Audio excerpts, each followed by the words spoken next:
दोस्तों, इंसान अपनी गाड़ी की सर्विस करवाना नहीं भूलना, अपने घर की साफ सफाई करना भी नहीं भूलता, यहाँ तक कि अपनी जूते की सफाई करना भी नहीं भूलता। लेकिन अपने शरीर की सफाई वह कब करता है? आप सोच रहे होंगे कि भाई, हम नहाते धोते तो रोज हैं, तो सफाई तो हो ही जाती है। मैं बाहर की सफाई की बात नहीं कर रही हूँ, मैं भीतर की सफाई की बात कर रही हूँ, पेट की सफाई की बात कर रही हूँ। वाघभट जी ने आयुर्वेद में लिखा है कि 99% बीमारियां पेट से पैदा होती हैं। तो चलिए पहले यह समझ लेते हैं कि हमारे पेट से बीमारियां पैदा कैसे होती हैं, और तभी हम समझ पाएंगे कि उसे पेट को कैसे साफ करना है। आपको ऐसे बहुत सारे लोग दिखेंगे जो अपने बीमारियों के कारण दुखी रहते हैं, डॉक्टर के पास घूमते रहते हैं, इसी अवैध के पास जाते रहते हैं, और फिर उनका ओपन दवाइयां के सहारे चलने लगता है। और यह हकीकत है कि उन दवाइयां से उन्हें कुछ डर के लिए आराम तो हो जाता है, लेकिन उसे बीमारी की जड़ कभी नहीं जाती। और जैसे ही वह दवाई लेना छोड़ते हैं तो वो दर्द उन्हें फिर से परेशान करने का जाता है। दोस्तों, कितने लोगों को तो आपने देखे होंगे, और वास्तविकता में तो आपके परिवार में भी ऐसे लोग होंगे। किसी के हाथ में दर्द होता है, किसी के घुटनों में दर्द होता है, किसी के पर में दर्द होता है, और किसी को तो डायबिटीज है, किसी का लिवर खराब है, किसी को पथरी है। लेकिन समझना की बात यह है कि जी तरह एक बी से एक पेड़ बनता है, इस तरह हमारे पेट में जमा गंदगी से ही इन सारी बीमारियों का जन्म होता है।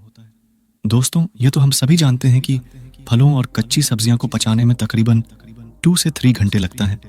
वहीं पर अगर हम अनाज की बात करें, जैसे गेहूं या फिर कोई और अनाज, तो उसको पचाने में 5 से 6 घंटे लगता है। लेकिन अगर हम बात करें मांस या मछली या फिर नॉन वेज की, तो उसको पचाने में 15 से 20 घंटे ग जाते हैं। अब जो हम खाता है वो किस तरह गंदगी के रूप में हमारे शरीर में जमा होता है, ये बड़े ध्यान से समझना। यह समझोगे तभी यह समझ पाओगे कि उसे गंदगी को कैसे बाहर निकालना है। इसे मैं आपको आसान तरीके से एक उदाहरण के मध्य से समझती हूँ। मान लीजिए कि आप अपनी गाड़ी लेकर अपने घर से जाते हैं। रास्ते में गाड़ी सड़क पर चलती है, और कुछ दूर सड़क पर चलने के बाद सामने कीचड़ जाता है। अब जब कीचड़ में से गाड़ी होकर निकलेगी तो उसके टायर पर भी कीचड़ लगेगा, उसका टायर गंदा होगा। अब वह कीचड़ कुछ दूर बाद खत्म हो गया और आप फिर से सड़क पर गए। अब फिर से जब गाड़ी सड़क पर चलने लगेगी तो हो सकता है कि उसका कीचड़ है जाए, लेकिन वह कीचड़ पूरी तरह से साफ नहीं होता है, वो ऊपर से साफ हो जाएगा। आप किसी चीज से साफ करेंगे तो भी वह ऊपर से ही साफ होगा, क्योंकि टायर पर जब हम देखते हैं तो उसमें लेयर्स बनी होती है, उसमें स्पेस बना होता है, एक जगह बनी होती है, और उसमें मिट्टी फैंसी रहती है। कीचड़ भी इसमें फंसा राहत है, तो ऊपर से साफ करने पर वह ऊपर से साफ होता है।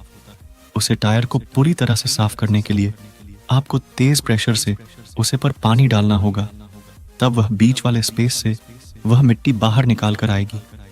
लेकिन अगर हम हाई प्रेशर से उसे पर पानी नहीं मारते हैं तो वह मिट्टी सालों सालों तक इसमें फैंसी रहती है, और टायर यूं ही चला राहत है। इस तरह से जब हम कोई खाना खाता है तो पहले तो वह खाना हमारे मुंह में आता है, मुंह में हम उसे चबाते हैं, फिर वो हमारे पेट में पहुंचता है, जहां पर हमारी इंटेस्टाइन उसमें से रस लेती है, उसमें से जो भी न्यूट्रिशंस होते हैं उन्हें खींच लेती है, और उसके बाद उसे स्मॉल इंटेस्टाइन में भेज देती है, जहां से वह अपने रास्ते से बाहर आ जाता है। लेकिन हर प्रकार के खानों को पचाने में अलग अलग समय लगता है। यह तो सीख लिया अभी पीछे बताई थी, तो इससे पहले कि वह खाना 5 पता, हमारी इंटेस्टाइन उसमें से जरूरी न्यूट्रिशंस निकाल पाती, उससे पहले ही हम कुछ और खा लेते हैं। अब वह भी तो जाएगा। अब वो खाना हमने जो अभी खाया है वह भी इसी रास्ते से वहीं पर पहुंचेगी। तो अब जो खाना पहले से हमारे पेट में पड़ा हुआ है, जो पूरी तरह से हजम भी नहीं हुआ है, डाइजेस्ट नहीं हुआ है, वह अब उसे पर प्रेशर लगेगा किसका? जो खाना हमने अभी खाया है उसका, क्योंकि वो भी तो इस रास्ते से होकर जाने वाला है, और आगे तो जाम लगा पड़ा है, तो यह खाना उसको धक्का मारेगा, और वह पुराना खाना बिना पूरी तरह से डाइजेस्ट हुए आगे निकाल जाएगा। लेकिन जब यह हाफ डाइजेस्ट खाना बिना पूरी तरह से हजम हुए आगे बढ़ जाता है तो यह पीछे छोड़ जाता है। बैक्टीरिया के भंडार, बहुत सारे बैक्टीरिया होते हैं जो पीछे छट जाते हैं, और यह बैक्टीरिया हमारी इंटेस्टाइन से, यानी कि हमारे पेट की, हमारी स्टमक की जो इनर वॉल होती है उससे चिपक जाते हैं। इस तरह जैसे कीचड़ उसे गाड़ी के पहिए पर लगा था, ठीक इस प्रकार अब हमारी इंटेस्टाइन तो खाने से न्यूट्रिशंस खींचना के लिए बनी है। तो जब हमारी इंटेस्टाइन खाने से न्यूट्रिशंस खींचे और शरीर के दूसरे अंगों में उन्हें पहुंचती है, तो उन न्यूट्रिशंस के साथ यह बैक्टीरिया जो पहले से हमारे इंटेस्टाइन से चिपके हुए थे, यह भी खून के साथ अलग अलग अंगों में पहुंच जाते हैं। जब यह बैक्टीरिया वाला खून हमारे शरीर के अलग अलग अंगों पर पहुंचता है तो अलग अलग प्रकार की बीमारी पैदा होती है। जैसे जब यह लिवर में पहुंचेगी तो वहां पर पथरी बनने के चांसेस रहेंगे। जब यह दिल के पास पहुंचेगी तो दिल के दौरा पड़ने के चांसेस रहेंगे, और जब यह मस्तिष्क में पहुंचेगी तो यह दिमाग की बीमारी पैदा कर देगा। और इसी प्रकार जहां भी यह पहुंचेगी, जोड़ों में पहुंचेगी तो जोड़ों का दर्द पैदा करेगा। तो इसीलिए समय समय पर हमें अपने पेट की सफाई करते रहना चाहिए ताकि हमारे इंटेस्टाइन में बैक्टीरिया जमा ना होने पे चलिए। मैं आपसे पूछती हूँ कि घर की सफाई करने के लिए सबसे पहले स्टेप क्या होता है? भाई आम सेंस की बात है कि अगर हमें अपने घर की सफाई करनी है तो सबसे पहले कमरे को खाली करना होगा। अगर फर्श की सफाई करनी है तो फर्नीचर को बाहर निकालना होगा। इस तरह से हमें भी अपने पेट की सफाई करने के लिए ऐसे ही शुरुआत करनी चाहिए। अगर हम अपनी पूरी बॉडी को डिटॉक्स करना चाहते हैं तो सबसे पहले हमें अपने पेट को साफ करना होगा, जहां से पूरी बॉडी में बैक्टीरिया सप्लाई हो रहे हैं। तो इसका सबसे अच्छा, सबसे पहले और सबसे आसान तरीका है व्रत करना, फास्टिंग करना चालू करिए। फास्टिंग करने से हमारा पेट खाली होगा, और जब हमारा पेट खाली होगा तभी तो उसकी सफाई कर पाएंगे। अब देखिए, फास्टिंग करना कुछ लोगों को बहुत डिफिकल्ट लगता है, बहुत कठिन होता भी है। जो लोग फास्टिंग कर सकते हैं वह लोग फास्टिंग करें। हफ्ते में किसी दिन कर ले है या महीने में कर लेने और फास्टिंग करें तो पानी, जूस या फिर फल इत्यादि खाएं, क्योंकि तभी तो वह फास्टिंग होगी। और जिन लोगों को यह कठिन लगता है कि वह भूखे नहीं रह सकते, फलों से उनका पेट नहीं भरत है, तो ऐसे लोग हल्का खाना खा सकते हैं, जैसे खिचड़ी कली। जब आप इस तरह का कोई व्रत करते हैं तो जाहिर सी बात है आपका पेट खाली ही रहेगा, और जब आपकी बॉडी को विटामिन या फिर न्यूट्रिशंस चाहिए होंगे तो वह आपकी इंटेस्टाइन के पास इंफॉर्मेशन भेजेंगे कि आगे न्यूट्रिशंस की जरूर है, सप्लाई चाहिए। हमें जल्दी से दो और इंटेस्टाइन के पास कुछ है ही नहीं, तो वह क्या देगा? तो जो बैक्टीरिया इंटेस्टाइन पर पहले से चुपके होते हैं, खून उन्हें को लेकर उन अंगों के पास पहुंच जाता है, और इस तरीके से वह इंटेस्टाइन यानी कि हमारी पेट की जो इनर वॉल है वह साफ हो मिलती है। उन पर से बैक्टीरिया से जाता है, लेकिन अब वह बैक्टीरिया हमारी खून में मौजूद है। तो अपने खून में से वह बैक्टीरिया निकालना के लिए आपको पसीने निकालना चाहिए। आप जितने पसीने निकलेंगे उतना ही आपका खून डिटॉक्स होता चला जाएगा। जो हमारे स्क्रीन में छोटे छोटे पोर्ट होते हैं ना, वहां से पसीना बाहर आता है, तो उसे पसीने के साथ जो हमारे खून में अनवांटेड मटेरियल्स होते हैं वह भी बाहर आ जाते हैं। लेकिन एक बात सच बताना, आप में से बहुत सारे लोग सोचते तो होंगे कि कल से ही हम अच्छा रूटीन बनाएंगे, डेली एक्सरसाइज करेंगे, अच्छा खाना खाएंगे और अपने शरीर का ख्याल रखेंगे। लेकिन अगली सुबह आते ही आप भूल जाते हो, फिर से वही रूटीन, फिर से लेट उठाना, फिर से ऑफिस में जाना, और फिर से आकर के इस तरह रात में लेट सोना। अच्छी, इसमें गलती इंसान की नहीं होती, इंसान का रूटीन ही ऐसा हो गया है। वो कभी रात की ड्यूटी करता है तो कभी दिन की ड्यूटी करता है, तो इस तरीके से उसका कोई रूटीन फिक्स हो ही नहीं पता, और वह अंदर अपने माँ में निरसा होता चला जाता है। भाई, किस तरह से एक्सरसाइज स्टार्ट करोगे? टाइम तो मिलता ही नहीं है, तुम्हें कैसे अपना ख्याल रखोगे? बताओ। मुझे तो दोस्तों इसके लिए विकल्प होते हैं। अगर तुम ध्यान से सोचोगे, दिमाग लगाओगे, तो तुम्हें ऐसे तरीके मिल जाएंगे। भाई, इसके लिए हमें जापान के लोगों से सीखना चाहिए। जापान के लोगों का भी शेड्यूल इसी तरह बिजी राहत है। उन्हें टाइम मिल ही नहीं पता कि वह एक्सरसाइज करें। उसे देश में भी ज्यादातर लोगों को टाइम मिल ही नहीं पता कि वह एक्सरसाइज कर ले, इसीलिए वह अपने पास एक साइकिल रखते हैं।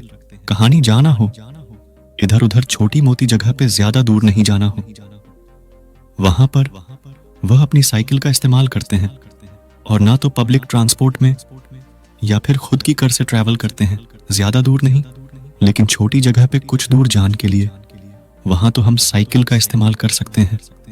इससे हमारे थाई में जो वेलवेट मसल्स होते हैं ना, उन पर बहुत अच्छा कम होता है, साथ में हमारा पसीना भी निकलता है, तो उससे हमारी बॉडी भी डिटॉक्स हो जाती है। और इसके साथ ही कोई पॉल्यूशन भी नहीं होता है, पॉल्यूशन से भी बच्चे आ जाते हैं। अगर साइकिलिंग करने में इंटरेस्टेड नहीं हो तो फिर डांस कर लो या फिर रनिंग कर लो, जी तरीके से भी हो, बस अपने शरीर से पसीना निकालो, ताकि जो पोर्ट है ना स्क्रीन के वह एकदम क्लियर हो जाए। फलों और सब्जियां इनको जल्दी पकाने के लिए या फिर उन पर कोई रोग ना गा जाए, इसीलिए और दवाइयां का छिड़काव किया जाता है। और जब हम उन फलों और सब्जियां को खाता है तो वह पेस्टिसाइड्स हमारे अंदर बॉडी में इंटर कर जाते हैं। तो उन पेस्टिसाइड्स की वजह से हमारे अंदर बहुत सारे बैक्टीरिया पैदा होते हैं, जीन्स बहुत सारी बीमारियां पैदा होती है। और सबसे बड़ी बीमारी जो उससे पैदा होती है वो होती है कॉन्सेप्शन की। कुछ लोगों को तो हमेशा कॉन्सेप्शन राहत है, वह जब भी सुबह बाथरूम में जाते हैं तो उनका पेट अच्छे से साफ ही नहीं होता। इसकी वजह से वह पूरे दिन परेशान रहते हैं, स्ट्रेस में रहते हैं, कुछ भी अच्छा नहीं लगता, कुछ खाने का मन नहीं करता, भूख नहीं लगती। तो उन लोगों के लिए त्रिफला चूर्ण सबसे अच्छी औषधि मानी जाती है। त्रिफला के नाम से ही पता चला है कि 3 फलों से मिलकर बना होता है वाला। और हरदा त्रिफला चरण के में कंपोनेंट्स करते हैं।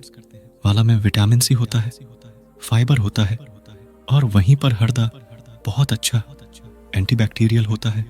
जी, दिन आप सुबह सुबह नींबू पानी नहीं पीने वाले, उसे दिन आप त्रिफला चरण का सेवन करें। एक छोटी चम्मच अच्छे से गुनगुना पानी में मिलकर पी, जो उसके बाद देखना क्या कमाल होता है। खाना अच्छे से डाइजेस्ट होगा, सुबह पेट इतने अच्छे से खाली होगा कि पूरा दिन हल्का हल्का महसूस करोगे। और इसे भी रोज लेने की जरूर नहीं है भाई। एक हफ्ता आपने नींबू का पानी ले लिया और किसी दूसरे हफ्ते त्रिफला चरण का प्रयोग कर लिया। इस तरह से अल्टरनेट इसका इस्तेमाल करना है। कहानी पता चले आप नींबू पानी भी पी रहे हैं तो साथ में त्रिफला चरण का भी सेवन आप कर रहे हैं, ऐसा मत करना।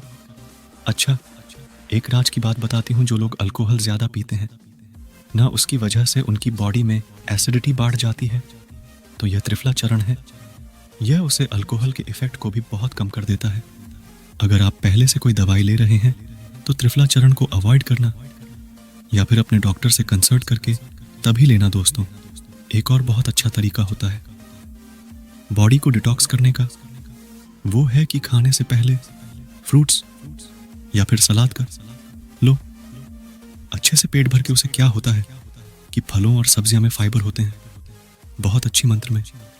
जब वह फाइबर हमारे बॉडी में पहुंचने हैं तो लुब्रिकेशन पैदा करते हैं। जी, लुब्रिकेशन की वजह से जो हम खाना खाता है वह कहानी पर भी अटकता नहीं है, वह आसानी से नीचे चला जाता है। दोस्तों, खाना कभी भी पूरा भरपेट मत खाना, हमेशा 80% के लगभग ही खाना चाहिए। 20% जगह पेट में खाली रहने देना चाहिए। सारे तरीके आपके बॉडी को पूरी तरह से डिटॉक्स कर देंगे। इनमें से कुछ तरीके थोड़े आसान हैं तो कुछ तरीके थोड़े कठिन हैं। आप अपनी सुविधा के अनुसार कोई भी तरीका अपना सकते हैं, लेकिन ये सारे तरीके बॉडी को डिटॉक्स करने के लिए है। मन को डिटॉक्स करने के लिए कुछ अलग तरीके होते हैं, लेकिन आप यह जान लीजिए कि जितना जरूरी बॉडी को डिटॉक्स करना है, उससे कहानी ज्यादा मन को डिटॉक्स करना होता है। क्योंकि हमारे मन में बहुत सारे स्ट्रेस है, बहुत सारी एंजाइटी है, बहुत सारे डर है, फेयर है, ईर्ष्या है, जलन है, द्वेष है, पता नहीं किस किस तरह की इमोशंस हमारे दिमाग के अंदर भरे पड़े हैं, जो कभी खाली ही नहीं होते, जो वहीं पर टके रह जाते हैं और हमें हमेशा परेशान करते रहते हैं, नई नई बीमारियों को पैदा करते रहते हैं। उससे मानसिक बीमारियां बहुत सारी पैदा होती हैं। डिप्रेशन बन जाता है, हमेशा दुखी रहना, खोया खोया रहना, समाज से कट के रहना, किसी से मिलन जलना नहीं, कॉन्फिडेंस कम हो जाना, अपने एक्सप्रेशंस दूसरों के सामने एक्सप्रेस एन कर, पर यह सब सारी प्रॉब्लम मन को डिटॉक्स करके दूर किया जा सकता है। दोस्तों, यह वीडियो आपको कैसी लगी कमेंट क्षेत्र में ज़रूर बताएं। वीडियो अच्छी लगी हो तो हमारे चैनल को सब्सक्राइब ज़रूर करेगा, वीडियो को लाइक और शेयर करेगा। वीडियो देखने के लिए आप सभी लोगों का बहुत बहुत धन्यवाद।